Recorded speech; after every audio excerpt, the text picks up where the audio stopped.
Number 51 lines up for a last-minute check.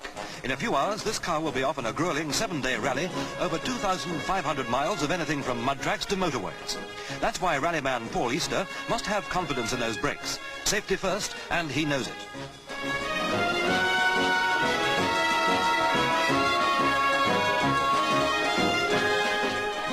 There's a hint of cavalier-like motoring in all of us, but these dedicated drivers know that a well-tuned engine has a better chance of finishing on a winning note.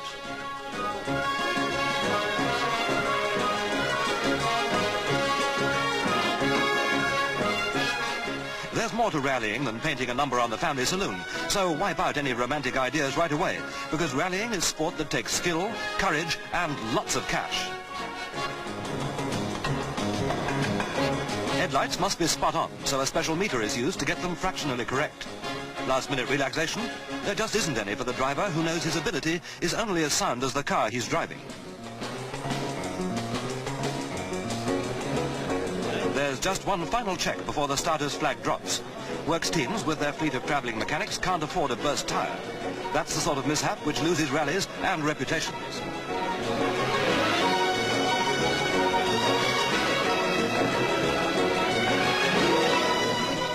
Rallying's a highly competitive sport, though perhaps not sporty enough for some.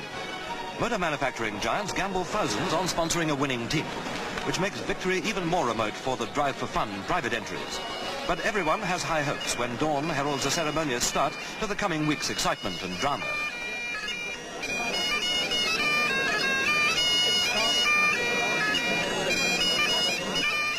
Don't be fooled by Paddy Hopkirk's leisurely start. The organisers aren't. They've seeded him number 1. Here's the man everyone fears, Sweden's Erik Karlsson.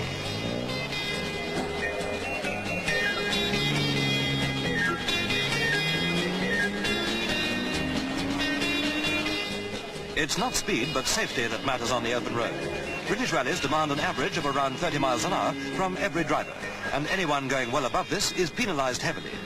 That often applies to the service vehicles which anxiously follow the fortunes of their team. But it's not long before drivers get a chance to show their high-speed skills. And even that's safer than being a marshal.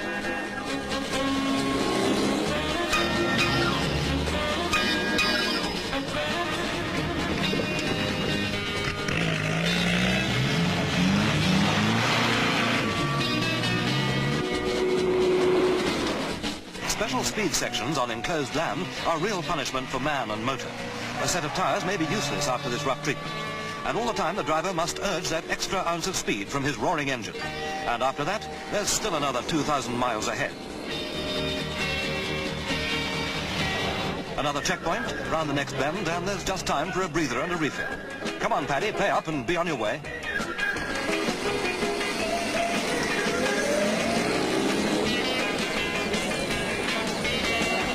Teamwork is essential in rallies, so that's why works entries stick close together. There's also a greater degree of teamwork inside the car, with the navigator reading the road ahead for his driver. Not just the next turn, but every bend and hill on the way.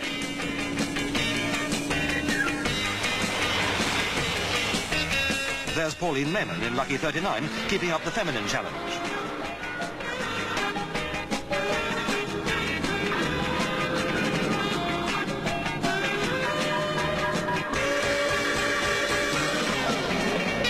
A cold night ahead for the marshals, waiting for the spread eagle field to clock in.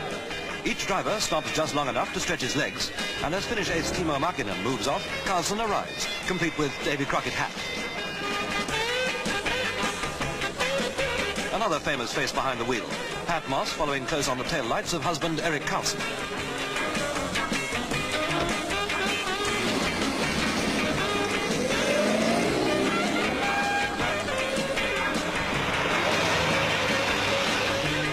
For any weekend motorist, this rally business is a lesson in concentration.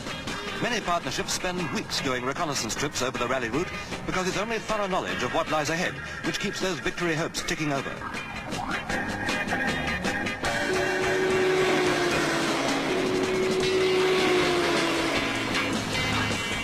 There's no time to admire the scenery or to stop for those less fortunate whose chances have been dented by a crash or mechanical failure. A glance to make sure there's no serious injury is good enough. Those still motoring strongly have something important on their minds.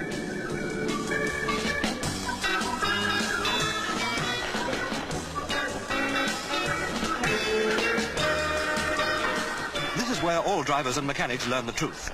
Over 2,000 miles of continuous driving have pushed many cars to the limits of endurance and ability. Now some backroom skills are needed to successfully overcome the high-speed trials. Now the manufacturers will really know if it's been worthwhile spending over £10,000 on a 5-car entry and a squad of service experts.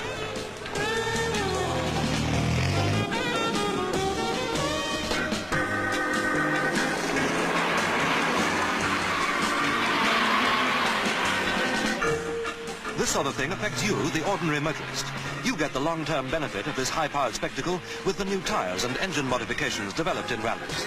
A top driver can earn a handsome £100 a week from a works team because this is a job which is full of closer shaves than this.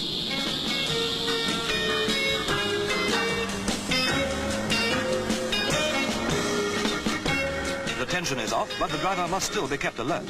At least the navigator can snatch some well-earned nourishment.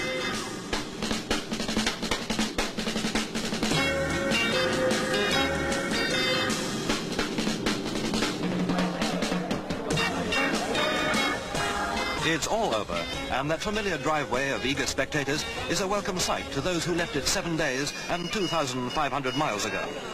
This time it's winner Tom Tranter who gets piped along the last few yards, completing another Scandinavian bid for a major British prize in a glare of publicity.